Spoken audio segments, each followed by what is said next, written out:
E quando eu vi esse tema, doutor, me chamou muito a atenção, porque quando a gente fala de endometriose, a gente lembra já do ginecologista para falar de endometriose, né? Isso é um assunto recorrente, inclusive, com eles.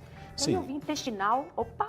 É uma doença eminentemente ginecológica mesmo, né? Tanto é que é difícil fazer um diagnóstico apenas com sintomas gastrointestinais.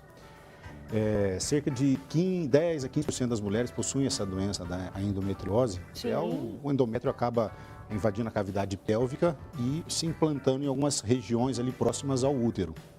E o intestino é uma delas, né? Pois é, e a gente separou um roteiro bem legal também, como todos os convidados que vêm aqui, com muito carinho a gente faz isso, para vocês visualizarem e entenderem os assuntos que a gente traz aqui. O primeiro deles nós vamos mostrar aonde acomete, né, a endometriose intestinal. Olha ali, isso daí é ali o intestino, é a parte de cima, ali um pouquinho, né, doutor? E onde está vermelho é que acontece a endometriose. Exatamente. Então, assim, próximo à bexiga, na parede anterior ali do útero, na parte superior e quando o intestino fica colado mais no útero vagina ali, é a área que é mais acometida, né? Então, desses 10 a 15% das mulheres, de 3 até 37% pode ter algum implante endometrial no intestino.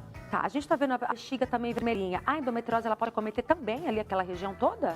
Também, olha. Toda a pelve. Existem alguns casos, claro, mais raros, né? Ela pode acometer até apêndice, ilho. Uau! E até o diafragma. Então, assim, a endometriose ela pode se espalhar por toda a cavidade abdominal. Ela vai andando ali, vai acometendo, é assim? Exato, por vai se espalhando. Alguns mecanismos de disseminação que ainda não é totalmente conhecido, mas aí ela acaba se disseminando por toda a cavidade, até implantes em diafragma podem acontecer. Muito bem, vamos aos sintomas? Sim. Então, da endometriose intestinal para quem está em casa. Olha, são vários, é isso mesmo, gente. As dores abdominais, alteração de hábito intestinal, náusea, vômito é um deles, cólica antes de evacuar, antes de ir ao banheiro, dor pélvica crônica durante o mês, incômodo durante as relações sexuais, fluxo menstrual intensivo, dor no final da coluna ou na região lombar baixa também é um sintoma, dor entre a vagina e o ânus também ali, estreitamento do intestino, sangramento nas fezes e a infertilidade, alguns que a gente conhece. Mas o que diz respeito ao intestino são bem claros ali, né, doutor? Exatamente. Esses sintomas mais comuns é uma série de sintomas, por isso que às vezes o diagnóstico de endometriose pode ser um pouquinho mais complicado, mas no caso eu destacaria que os sintomas principais da doença seriam a infertilidade, a dor pélvica, a dor na relação. Daqueles 15%, só 0,9% acaba tendo sintoma intestinal mesmo, que a gente consegue perceber. Ela pode ter um implante intestinal, mas às vezes pode ser assintomático, porque ele pode ficar na camada externa ali do intestino e não invadir a mucosa até. Mas ela pode provocar até sangramento também, a evacuação. Então, assim, essa é uma doença que tem uma importância muito grande no aspecto A endometriose é um tipo de inflamação?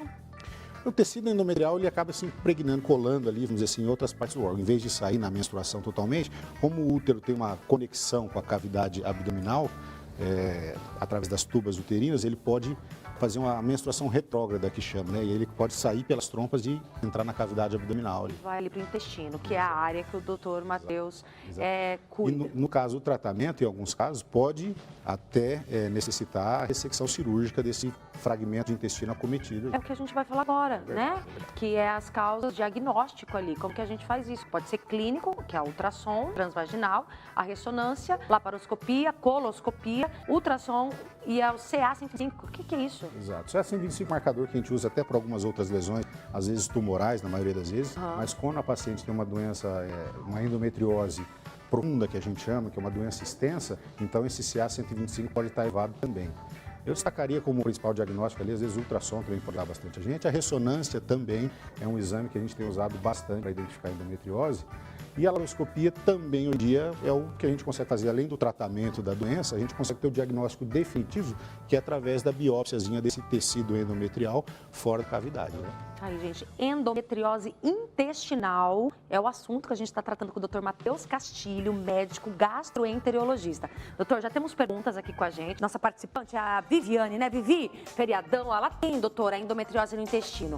Ela quer saber se tirar o útero e os ovários, a endometriose não vai mais se espalhar. A princípio, sim. Então, a não ser que ela tenha, às vezes, algum implante que não foi identificado, que pode reagir a algum estímulo hormonal, porque essa doença depende muito do estímulo de estrogênio, principalmente. Ah, é uma das causas, é isso? Que estimula esse tipo de sintomas e a própria infiltração, então os sintomas da doença ali fora do intestino também, fora da cavidade do útero também, né? Tá. Então, realmente, se ela fizer a cirurgia, provavelmente vai eliminar os sintomas. E talvez vai precisar da ressecção intestinal aí também, já que está cometido no intestino. essa porção. Além do ginecologista, o gastro também entra aí no time, né? Exatamente. Para poder tratar. Mais uma participação ao vivo neste feriado. Estamos falando de endometriose intestinal. A Eliane Graciano. Minha filha tem 21 anos, está com endometriose profunda. A cirurgia de correção é muito complicada, doutor? Depende muito caso a caso, né? Claro. Vai depender dos achados aí, realmente. Muitas vezes também pode acontecer do exame mostrar uma coisa e na hora da laparoscopia a gente ter algum achado um pouquinho diferente, né? Então, vai depender muito do quadro dela, dos sintomas e do exame. E nesse caso, talvez, já que foi identificada uma endometriose profunda, talvez uma laparoscopia também esteja indicada aí nesse caso. Claro que hoje a tecnologia e a medicina avançou muito, né, nessas questões. E os métodos estão menos invasivos, dependendo do caso, obviamente, mas a recuperação tem de ser cada vez melhor, né, em termos de tecnologia, né, doutor? Esse é um exemplo claro da endometriose, que a laparoscopia veio para ajudar bastante, realmente uma técnica muito menos invasiva e tem tido excelentes resultados aí nos pacientes. Obrigada, viu, doutor? Eu agradeço o convite.